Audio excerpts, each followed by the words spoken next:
Subscribe करें और bell दबाएं ताकि कोई खबर रह न जाए।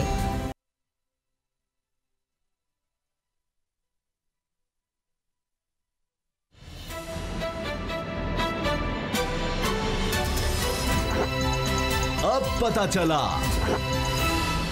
बिस्मिल्लाहिर्रहमानिर्रहीम, अस्सलाम वालेकुम। मैं हूं मोहम्मद उसामा गाजी और आप देख रहे हैं अब पता चला।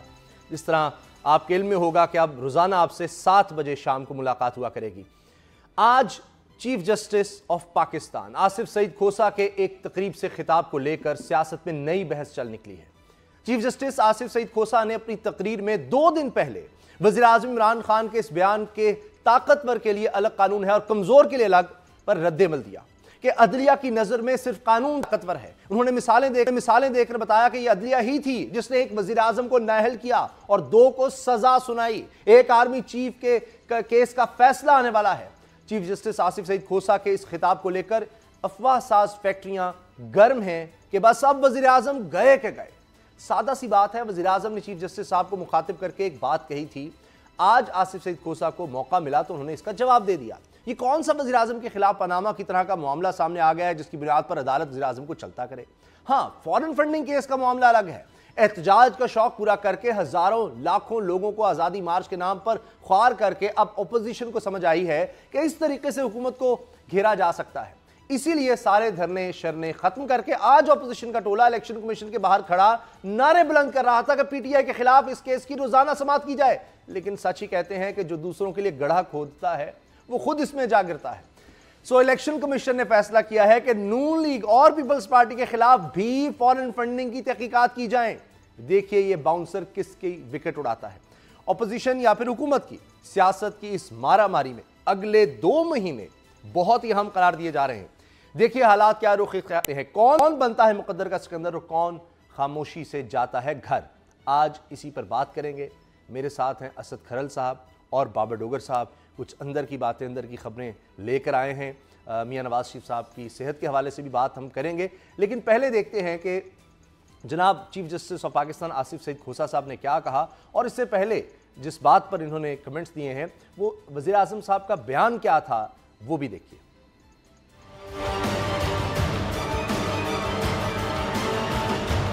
मैं उनकी बड़ी रिस्पेक्ट करता हूं चीफ जस्टिस खोसा की और आने वाले चीफ जस्टिस गुलजार, उन दोनों से मैं आज कहना चाहता हूं हमारे मुल्क को आजाद करें इंसाफ देके। अदलिया ने दिन रात मेहनत करके सिर्फ 3100 जजेस और मैजिस्ट्रेट्स ने 36 लाख केसेस में जो फैसले किए हैं वो इस तरह नातवा हैं, इतने नाकमजोर हैं कि आपको उनका पता भी नहीं है।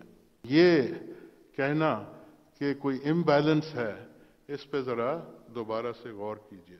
ये जो परसेप्शन बनी हुई है पाकिस्तान में कि ताकतवर के लिए कानून और कमजोर के लिए दूसरा, ये हमारी तारीख रही है। या ताकतवर टेलीफोन करके फैसले लिखवाते रहे हैं, ब्रीफ केस पकड़ के एक चीफ जस्टिस को इन्होंने फारग करवा दिया, जजेस को ब्रीफ केस लगा के। हमारी मुल्क की तारीख है ये कि जो ताकतवर है उसको हमारा कानून का निजाम हाथ नहीं लगा सकता। ताकतवरों का ताना ये हमें ना दें। हमारे सामने कोई ताकतवर नहीं है, हमारे सामने ताकतवर सिर्फ कानून है। जिस पर्टिकुलर केस का हवाला वज़ीर आज़म साहब मोहतरम ने दिया, मैं उस पर कमेंट नहीं करना चाहता, लेकिन उनको पता होगा कि उसके किसी के बाहर जाने की इजाज़त खुद उन्होंने दी थी। आपको याद नहीं है कि एक प्राइम मिनिस्टर को हमने कन्विक्ट किया, एक और प्राइम मिनिस्टर को हमने डिस्क्वालीफाई किया, एक चीफ ऑफ आर्मी स्टाफ और वो साहब वो उनका मुकदमा का फैसला होने जा रहा है। तो ये आपको मिसालें आपके सामने नहीं है। मैं अपने जस्टिस खोसा और जस्टिस गुलजार को कहना चाहता हूं कि पूरी मदद करेगी गवर्नमेंट। जिस तरह की मदद हमारे से चाहिए हम आपकी मदद करने के लिए तैयार हैं। पैसा सारी जगह से पैसा निकालेंगे, लेकिन आपके लिए हमारा गवर्नमेंट पैसा आपको देने के लिए तैयार है। लेकिन इस मुल्क में जो हम नहीं कर सकते, क्योंकि जुडिशरी तो आजाद है, अदलिया आजाद है, जो हम नहीं कर सकते हम पूरी आपकी मदद करने के लिए तैयार हैं। लेकिन हमारी अदलिया ने बहाल करना आवाम का ट्रस्ट अपने अंदर। रिसोर्सेज को मैंने बड़ा वेलकम किया है कि उनकी मेहरबानी है। हमारे चीफ एग्जीक्यूटिव हैं मुल्क के, हमें बहुत एहतराम और इज्जत है कि वो हमारे मुंतखब नुमाइंदे हैं, लेकिन रिसोर्सेज के बगैर अब तक जो हमने किया है शायद उसका भी मुआशरे को इतना प्रॉपर इल्म अभी नहीं। खैरल साहब, आप तो अदालती मामलात को भी बड़े बेहतर तरीके से समझते हैं, मुझे बताएं क्या ज़रूरत थी वज़ीर आज़म को, इमरान खान साहब को ये बातें करने की? भाई आपने एक बंदे को जाने दिया, ICL से नाम आपने निकाला, अब चीफ जस्टिस साहब कह रहे हैं कि जी वो तो आपने जाने दिया, अब टेक्निकल एक मामला था वो इंडेमनिटी बॉन्ड का, उस पर हाई कोर्ट का फैसला आया, वो भी आगे जाकर आना है, तो क्या जरूरत थी? आपने खुद जाने दिया, एक आदमी को इजाजत दे दी इंसानी हमदर्दी के तहत, बस अब जान छोड़ें, खत्म करें बात, उसको लिए बैठे हैं जनाब, एक ही बात, बस आपने जान दी, खत्म। अब अगर काबीना में कुछ लोग आए बाएं शाएं कर रहे हैं तो उनको कहें बस अब आगे देखो, आगे की बात करो, मिशन की तरफ देखो। देखिए, बात जो डिबेट खड़ी हुई है वो वज़ीर आज़म साहब ने एक बात की 2 दिन पहले किताब के अंदर, और जिस तरह उन्होंने बात की और उसके अंदर इशारा था नवाज शरीफ साहब की बैरून मुल्क जो रवानगी है, उस हवाले से उन्होंने एक प्रेसिडेंट दिया कि अदलिया जो है उसको जो ताकतवर लोग हैं उनके खिलाफ भी फैसले उसी तरह देने चाहिए जिस तरह आम गरीब आदमियों के बारे में दिए जाते हैं। तो क्या मामला ये है कि इसमें खान साहब को थोड़ा सा पहले, किस लिए कहते हैं पहले तोलो फिर बोलो, खान साहब अगर पहले ये सोच लेते कि उनको बाहर भेजने का फैसला अदलिया ने नहीं किया, ECL से नाम निकालने का फैसला और इख्तियार सिर्फ हुकूमत पाकिस्तान को है, वजारत दाखिला हुकूमत पाकिस्तान और कैबिनेट को है जी, सिंगल इंटीरियर मिनिस्टर या सेक्रेटरी भी नहीं निकाल सकता।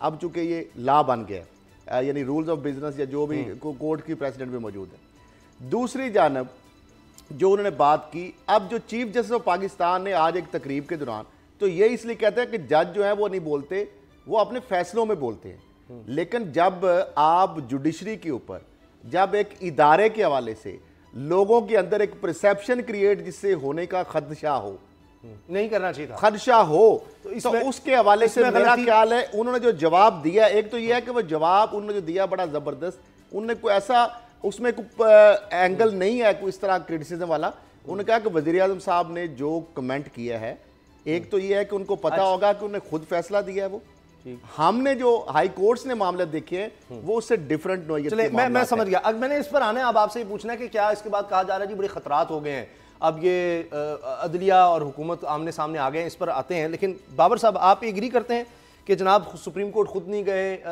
हुकूमत अपील में नहीं गई, ये सारा फैसला इनका खुद था, तो आप अदलिया को नहीं कह सकते कि जी इस पर ये तासुर खत्म करें, तासुर तो फिर आपने दिया? या फिर आप समझते हैं कि जो लोग सोशल मीडिया पर दी जगहों पर बात कर रहे हैं जी हफ्ते को क्यों अदालत लग जाती है, या औकात कार के बाद भी केस क्यों चला जाता है, या इनके वकला चैम्बर में किस तरह पहुंच जाते हैं, आम आदमी के नहीं जाते, या आप समझते हैं वो बातें भी किसी हद तक दुरुस्त हैं, आम परसेप्शन, आम आदमी इस तरह की बातें कर रहा है, वो नहीं समझता कानूनी पेचीदगियों को? उसामा साहब, ये जो परसेप्शन है ये गवर्नमेंट ने खुद बनाया है, ये गवर्नमेंट ने खुद क्रिएट किया है। मुझे एक बात बताएं, ये जो डॉक्टर्स थे, ये डॉक्टर्स का जो बोर्ड था, डॉक्टर इयाज महमूद जो थे, ये जो उनकी प्रेस कॉन्फ्रेंसेज हैं, ये जो मीडिया के अंदर वो उनकी स्टेटमेंट्स आती रहीं, डॉक्टर यास्मीन राशिद की जो स्टेटमेंट्स आती रहीं कि मियाँ साहब की तबीयत वाकई बहुत ख़राब है, वो सीरियस हैं। जब लाहौर हाई कोर्ट में उनकी बेल का केस गया तो डॉक्टर इयाज महमूद की आप स्टेटमेंट वहां पर रिकॉर्ड पे है, वो उन्होंने कहा जी कि आप एक इल्जाम लगा रहे हैं, बहुत ही खराब है कि हुकूमत बना रही है परसेप्शन अदालतों के खिलाफ, की अदालतें फैसले सही नहीं दे रही। आप कह रहे हैं कि ये परसेप्शन हुकूमत बना रही है कि जनाब ताकतवरों के खिलाफ फैसले सही नहीं आते, ये हुकूमत खुद बना रही है। ये नहीं कह रहा सर, ये तो वज़ीर आज़म साहब ने बात की, ये आपकी ख्वाहिश हो सकती है, मैं ये नहीं कह रहा। अच्छा, मैं ये कह रहा हूं कि कोर्ट के सामने जो मवाद आना है, जो मटेरियल आना है, उसकी बुनियाद पर उसने फैसला करना है। अगर आपका अपना सरकारी जो अस्पताल है उसका जो डॉक्टर है वो आगे कोर्ट के सामने ये कहे कि ये इसकी मेडिकल रिपोर्ट्स हैं और अगर इसको 2 दिन में बाहर ना भेजा गया तो ये मर जाएगा, तो कोर्ट क्या करे? बिल्कुल सही है, कोर्ट ने जब डॉक्टर यास्मीन राशिद ने प्रेस कॉन्फ्रेंस की, वज़ीर आज़म उसको क्यों नहीं मान रहे, इनके वज़ीर क्यों नहीं मान रहे उन्हीं रिपोर्ट्स को, इनके वजीर क्यों नहीं मान रहे, वज़ीर आज़म खुद ने क्यों नहीं मान रहे फिर उन रिपोर्ट्स को? पहले आपने जान लिया, अब आप क्यों कह रहे हैं बीमार थे?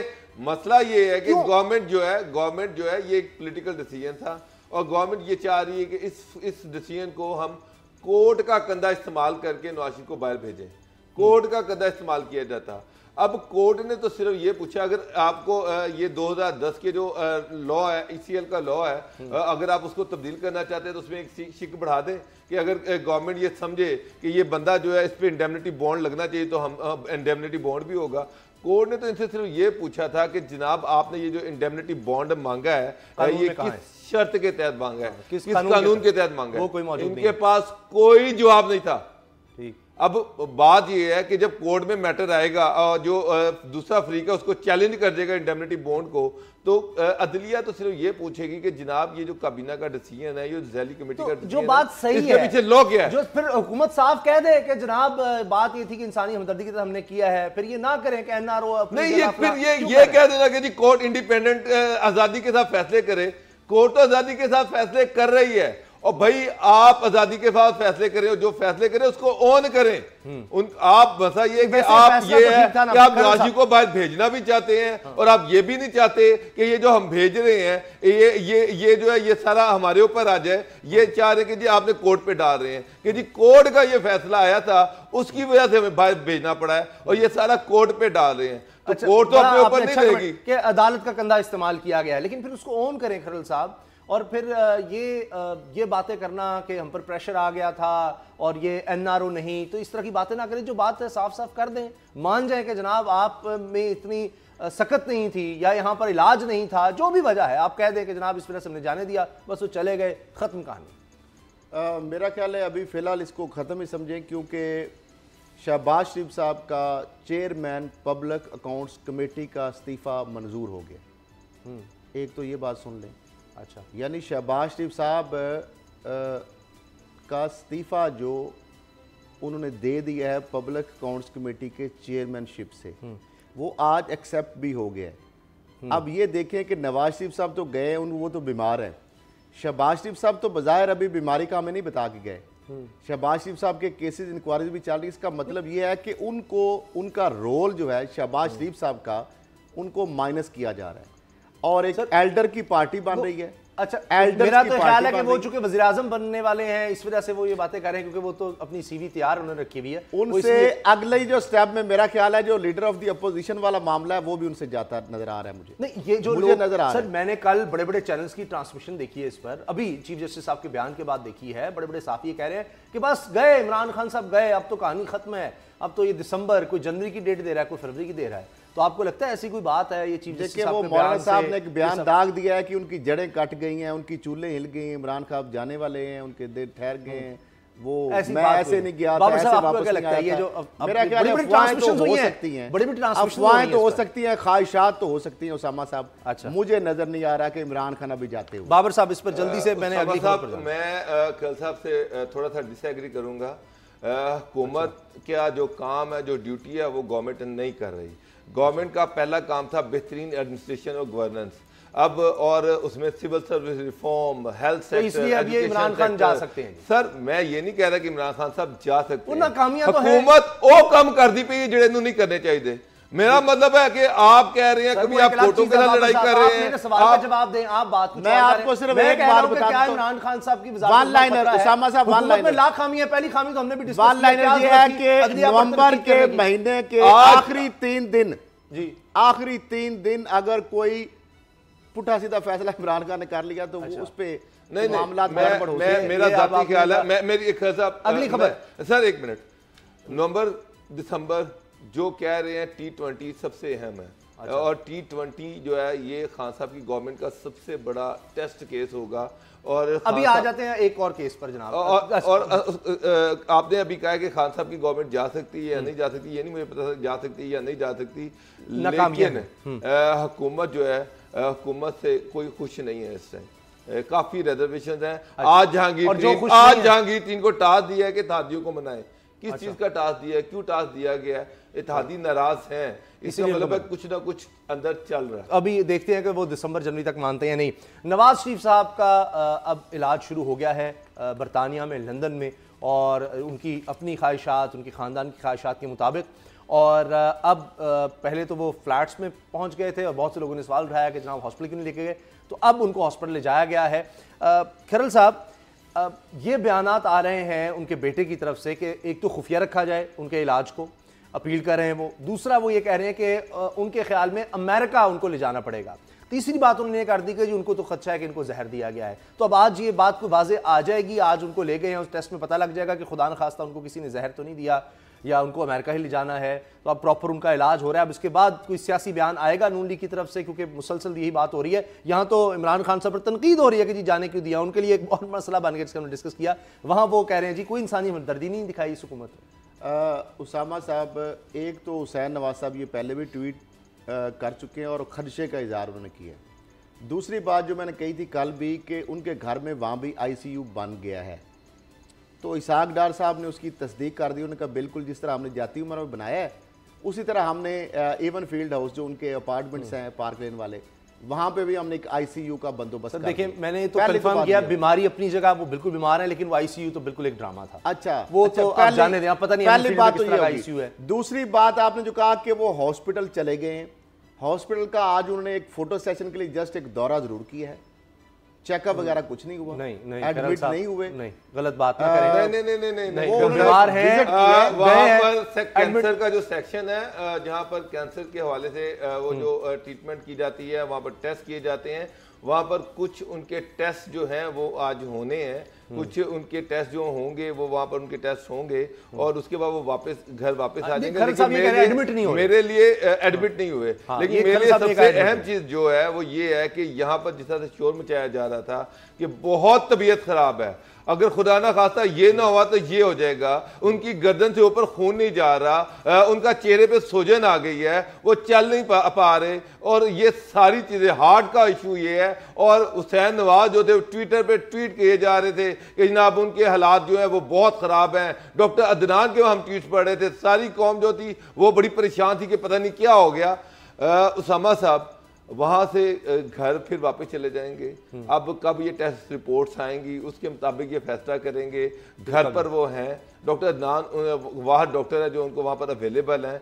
यहाँ पर मैंने बेतहाशा डॉक्टर से बात की, मैं वो डॉक्टर भी जो जेल में जो PIC के डॉक्टर थे उनसे भी कहा कि इनकी रिपोर्ट्स कैसी थी, आखिरी दिन तक उनकी रिपोर्ट्स ठीक थी।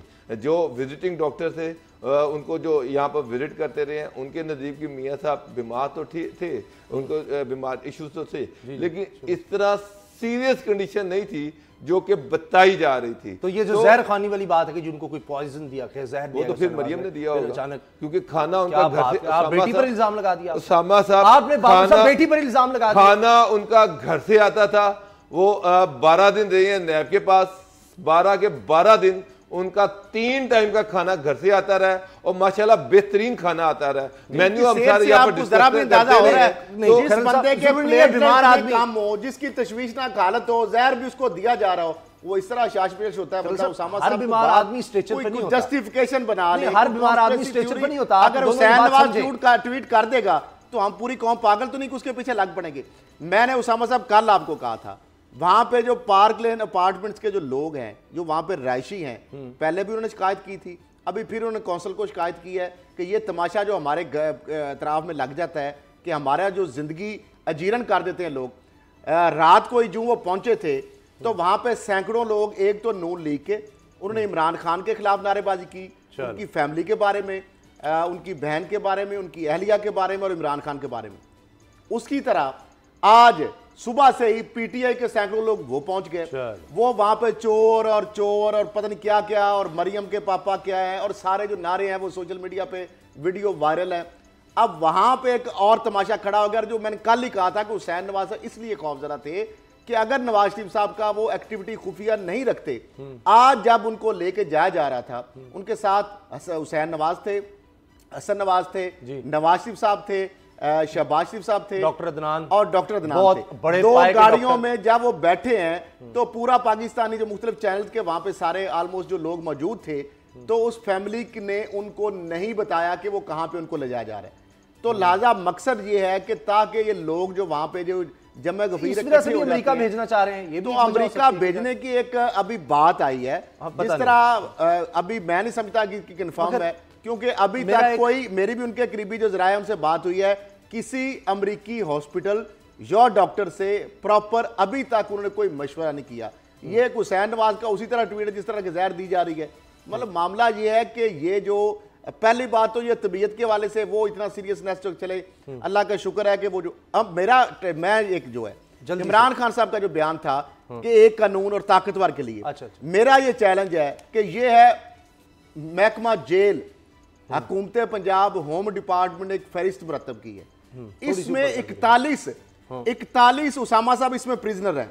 अच्छा, 41 जो प्रिजनर्स हैं वो हैं जिनकी हालत तशवीशनाक है। उनको बीमारियां कौन सी हैं? AIDS, hepatitis, TB, kidney fail, sir, वो तो फहरिस्त तैयार की जा रही है ना। पैरालाइज, और इसमें 14 वो लोग हैं जिनकी हालत इंतहाई तशवीशनाक है। मैं ये एक्सपेक्ट करूंगा कि रियासत मदीना में इमरान खान साहब, सरदार उस्मान अहमद खान बुजदार साहब, क्या इन लोगों के लिए भी उसी तरह 12 रुकनी हर बंदे के लिए कहा जा रहा है बनेंगे?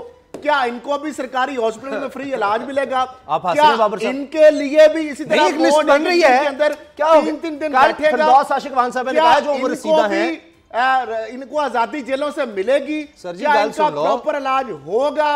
मेरा ये सवाल है खान साहब, ये मैंने लिस्ट नहीं बनाई, ये आपकी पंजाब हुकूमत के महकमे ने जेल का तो सरकारी अस्पताल में किसी ने मुफ्त इलाज नहीं करना। अगर आप चाहते हैं कि आप सबके की बात लिए कर एक रहे हैं ना। पाकिस्तान हो, एक सेकंड, तो 41 लोग मौजूद हैं सर, इनमें अगर मर गया कोई तो मैं भी फिर हक में जाने रखता हूं। इंसानी हकूक के लंबरदार बन गए हैं। नहीं, सुन तो नवाज शरीफ लेना। साहब अगर कुछ होता है तो वो उसका पर्चा जी करवाया जाएगा इमरान खान पे और उस्मान बुजदार पे, लेकिन इन 41 बंदों के साथ अगर कोई वाकया हुआ जी तो मैं कंप्लेंट लेके जाऊंगा, क्योंकि इसका मतलब यह है कि जो बंदा आपको हर धमकी कोई लगाएगा, दरखास्त जनाब खरल जो साहब के पास धमकी ले लगाएगा, आएगी। इनका अच्छा, क्या एक सेकंड, कसूर है? बाबर साहब, एक क्या सेकंड, सबके खरल लिए साहब, इमरान खान साहब प्रेसिडेंट कायम करें हो ताकि गया। पता लगे कौम को? जी, फिरदौस आशिक खान साहब ने इसीलिए तो कहा है कि जी उम्र रसीदा जो बहुत ज्यादा लोग हैं उनकी एक फहरिस्त तैयार की जा रही है और उसके बाद उनके बारे में देखा जाए। मैंने फहरिस्त दे दी है, मैंने उनकी आसानी के लिए आप फहरिस्त दे दी दरखास्तें है। मंगवा लें, आप ले जाइए इनके नाम के साथ। लगता है कि बल्दियत में मियां शरीफ है। उसामा साहब, ये बल्दियत में देखिए, मियां मैं शरीफ अभी है। आपको मसला है बताता हूं, ये जेल का रिकॉर्ड है। As per available record 9 convicts, 2 condemned, 2 under trial prisoners, 1 detainee are presently confined in different jails in Punjab who are suffering different serious diseases. वही 14 जो बात कर रही है, ओवरऑल 41 है, सीरियस ये डिजीजेज 41 है। की लिस्ट है पूरी। अच्छा, अब आप चाहते हैं इनको भी छोड़ दिया जाए? छोड़ने, इनका इलाज किया जाए कम से कम। अगर नवाज शरीफ साहब का अरबों रुपए उनके ऊपर इल्जाम है, चोरी है, सजा याफ्ता है, इसमें तो कुछ अंडर ट्रायल भी है। पॉलिटिकल पार्टी सर, का उनको लीडर तो है, छोड़ा नहीं जा रहा यार, उनको तो हमको छोड़ा नहीं बिना जा बोले कह रहे हैं, इनको ले रहा। जाए। आप कह रहे हैं कि एक कानून हो, एक कानून खान साहब आपने भी इंश्योर करना है, आप छोड़े और उनका इलाज सरकारी अस्पताल में करवा दें। उनके लिए तो एयर एम्बुलेंस नहीं आनी, उनके हर एक के लिए 60-60 लाख जो है बैतुल माल से खर्च कर दें नवाज शरीफ साहब की तरह। बहुत अच्छी। एक हर बंदे के पाकिस्तान लिए तो बोर्ड एक बना पाकिस्तान दें। फिर क्या है? हर बंदे एक के लिए पाकिस्तान फिर आप जो रियासत बातें करें, मदीना फिर तो यही आप है। ऐसा करें, ये जो हर जहाज में है ना कि वीआईपी के लिए वो आगे सीटें वो खत्म करवा दें। रेलवे में जो होता है कि ज्यादा पैसे दो तो आपको ज्यादा अच्छी अकोमोडेशन में लगा दें। वो तो आप माई चॉइस है ना। आप प्राइवेट हॉस्पिटल पर पाबंदी लगवा दें। आप प्राइवेट हॉस्पिटल बंद चॉइस करवा है, दें। वो हर सर, बंदा इस ले मुल्क में सकता है। जिस मुल्क के जिस VIP इस मुल्क टिकट में जिसके पास जिसके पास ज्यादा पैसा चार्ज है, देगा, वो पैसे सर, ले जिसके पास पैसा है वो इस मुल्क में ज्यादा बेहतर जिंदगी गुजारता है। ये एक हकीकत है, आपको मानना चाहिए। आपको लोगों की उम्मीदें नहीं इस तरह की दिलानी चाहिए कि जनाब ये रास्ते मदीना बनती चली जा रही है और हो रहा है। यहाँ प्राइवेट हाउस सोसाइटी में बिजली नहीं जाती, गरीब आदमी को जनाब 2 वक्त की रोटी नहीं मिलती। कौन कह रहा है? मैं कह रहा हूँ। कौन कह रहा है कि इस मुल्क में अमीर और गरीब का दोनों का स्टेटस बराबर होगा? आप ये डिमांड कौन कहता है कि 2 डिमांड करके आप बताएं कि ये डिमांड नहीं हो सकती? देखिए आप उसामा कहेंगे ये साहब, इन अजीब 41 बात है। बंदों के अंदर एक चीज तो ये जो है कि यहाँ पे लिस्ट 2 हम पाकिस्तान नहीं, प्रोग्राम कई में दिखा पाकिस्तान रहे है। हैं, अगर बंदे के साथ अच्छा किसी के साथ जेल में मिसहैप Foreign हुआ funding, एक तो और ये मामला। बात रिकॉर्ड पे हम ये आवाज उठाएंगे अच्छा। कि अगर नवाज शरीफ साहब के थ्रेट की वजह से उनसे सर, ब्रेक तो ओवर जा रहे हैं। ट्रीटमेंट होना चाहिए। और बात फॉरेन फंडिंग केस में तहरीक इंसाफ के खिलाफ गई थी राबर कमेटी, यानी अपोजिशन की जमातें। अब वहां से एक और मसला उनके लिए खड़ा हो गया कि उनकी भी फॉरेन फंडिंग केसेस का मामला सामने आ गया है और उनको भी नोटिस जारी हो गए, उनसे जवाब मांगा गया। इस पर हम ब्रेक के बाद बात करेंगे। क्या इसमें भी अब कानून सबके लिए बराबर है? ब्रेक के बाद।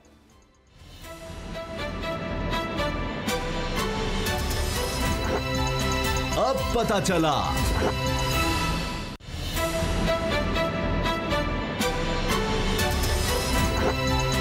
अब पता चला।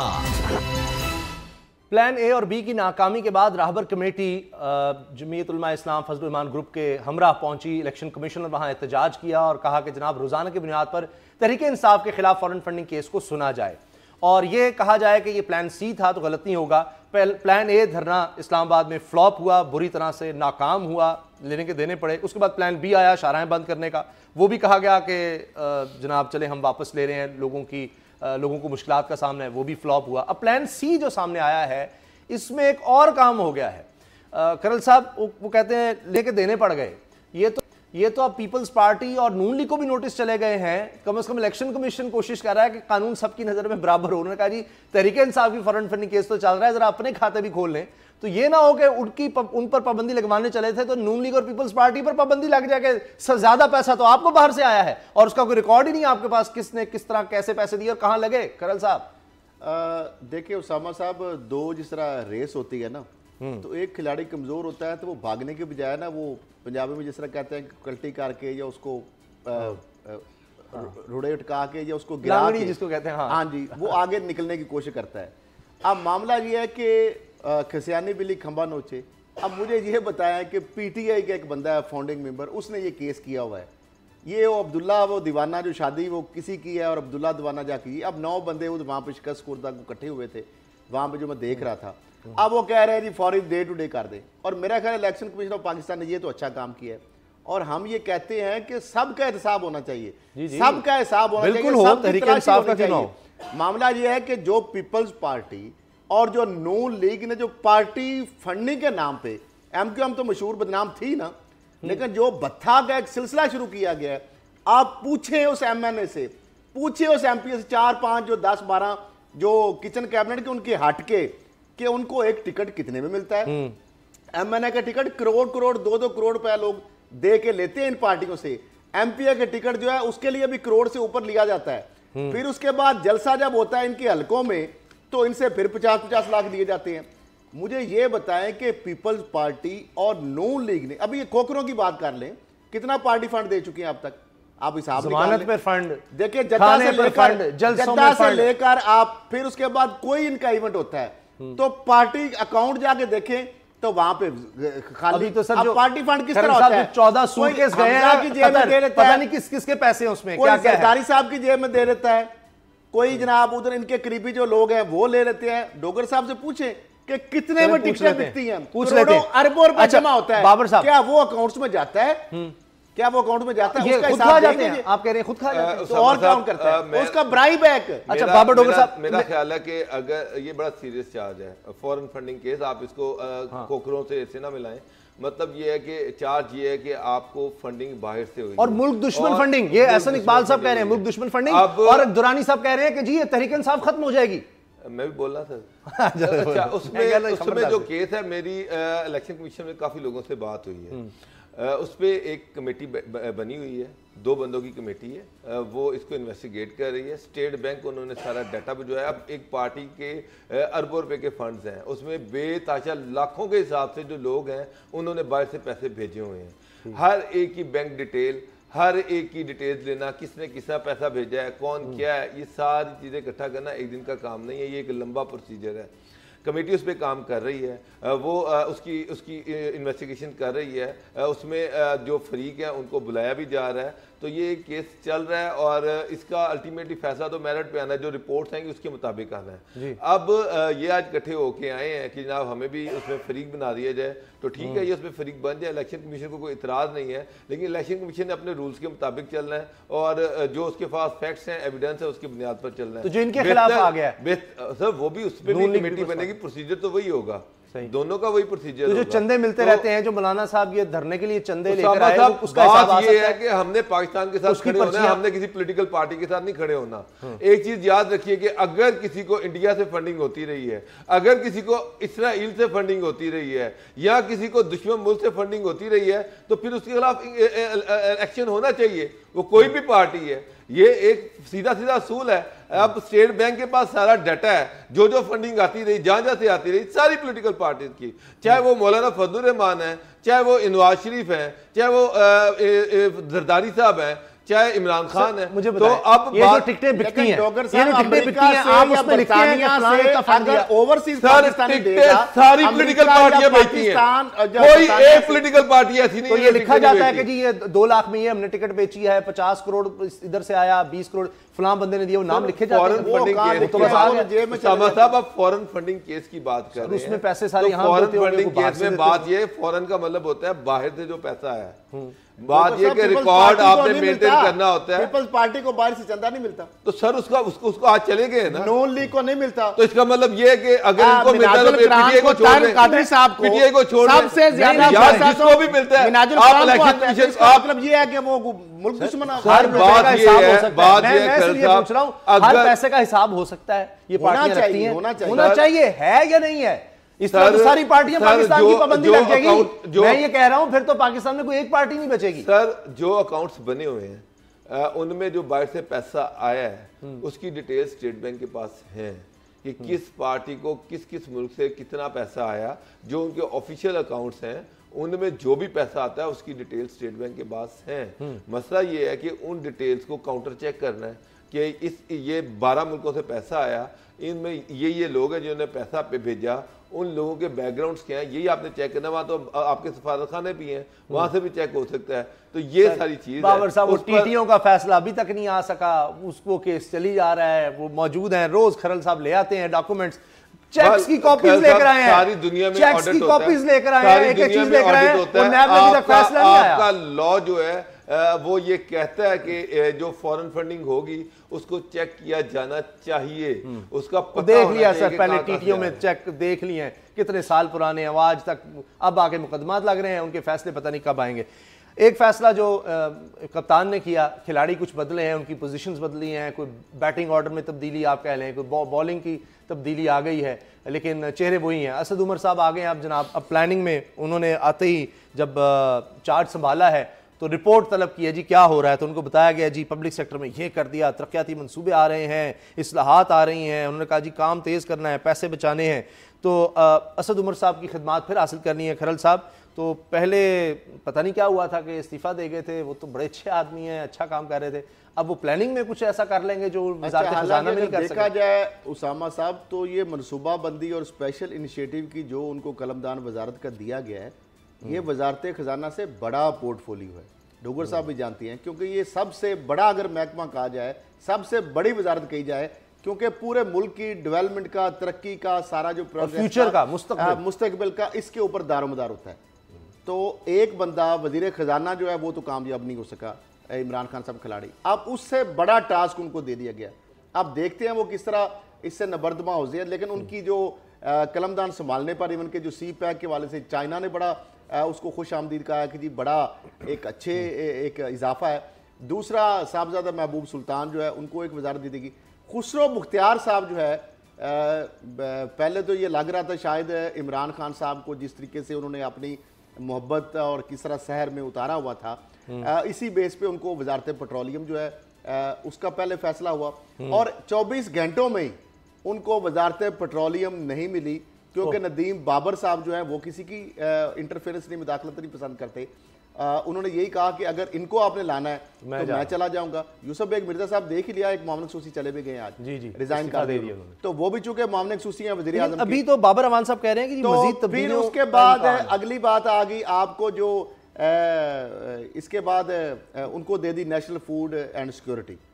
तो बाबर अवान साहब को, जिस तरह मैं पहले भी बता रहा हूं कि उनको भी ऐड किया जाएगा, उनको भी कलमदान दिया जाएगा। अच्छा, और उसके साथ साथ एक वजीर को फारग किया जाए और एक आध और बंदा ऐड किया जाए। बाबर साहब, इससे गवर्नेंस बेहतर हो जाएगी? अब सर गवर्नेंस किस तरह से बेहतर होगी? गवर्नेंस करने से बेहतर होगी। ये मिनिस्टर को रीशफल किया जा रहा है, इसमें कोई सजा और जजा नहीं है। अब आप पंजाब में देख लें, पंजाब में उस्मान बुज़दार सरकार है जो पर्चियों पर चल रही है। कुछ पर्चियाँ जहांगीर तरीन भेज देते हैं, कुछ गवर्नर की तरफ से आ जाती हैं, कुछ चौधरियों की तरफ से आ जाती हैं।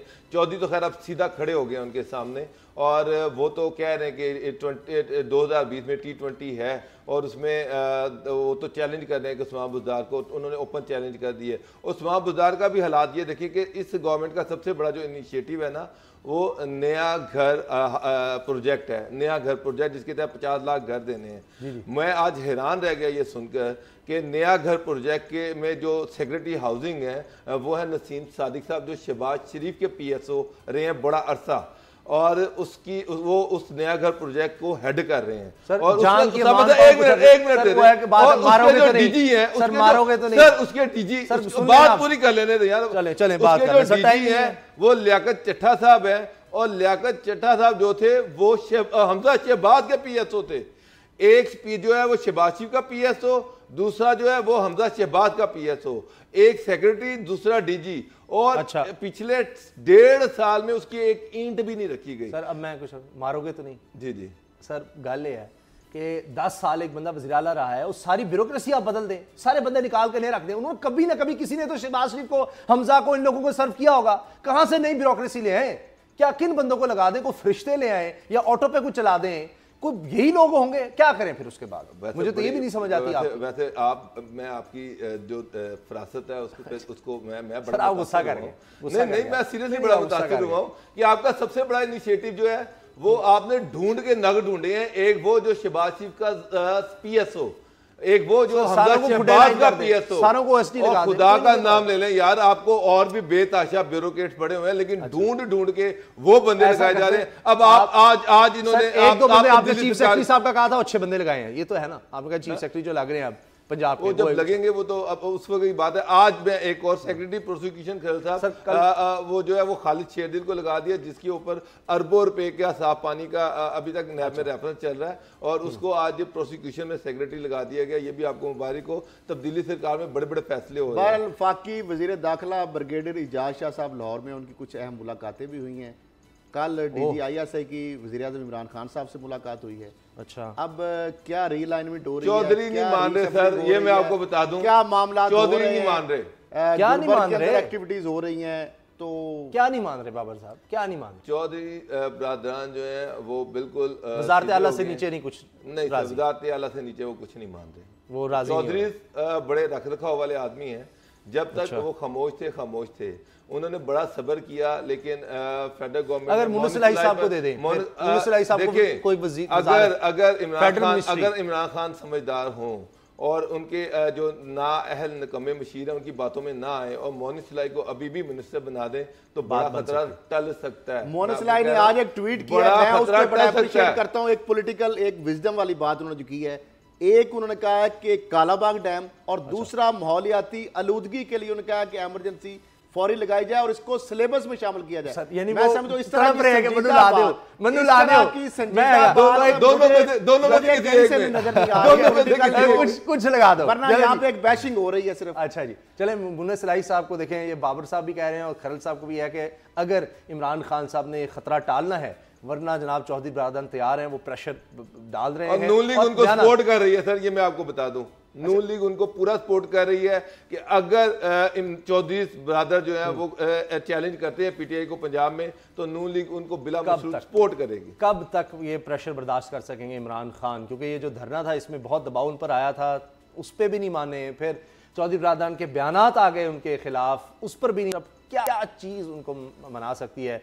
ये जिस तरह कुछ मुलाकातों का जिक्र किया है खरल साहब ने, एजाज शाह साहब हैं वो भी हैं एक्टिव में, तो देखते हैं इमरान खान। वज़ीर आज़म इमरान खान साहब के पास बहुत सारी चीजें खास तौर पर पंजाब की अहम शख्सियात और कैबिनेट के हवाले से पहुंची है। ठीक है, अब वो चूंकि मुख्तलिफ इश्यूज पे वो कुछ ना कुछ करना पड़ेगा। मेरा ख्याल है वो बड़े फैसले लेंगे इसके ऊपर, कोई ना कोई गिव एंड टेक होगा। आपको बड़े फैसले, बड़ी खबर आज हमने आपको दे दी है, कुछ ना कुछ गिव एंड टेक होगा, वरना चौधरी बरादरान पीछे हटने वाले नहीं है। प्रोग्राम देखने का बहुत शुक्रिया, दुआओं में याद रखिएगा, इजाजत दीजिए, अल्लाह हाफिज। और कल इंशाअल्लाह आपसे, अब कल के दिन से रोजाना पीर से जुमा आपसे मुलाकात होगी शाम 7 बजे। अल्लाह हाफिज।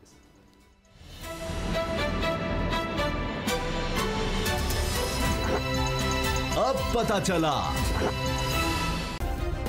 सब्सक्राइब करें और बेल दबाएं ताकि कोई खबर रह न जाए।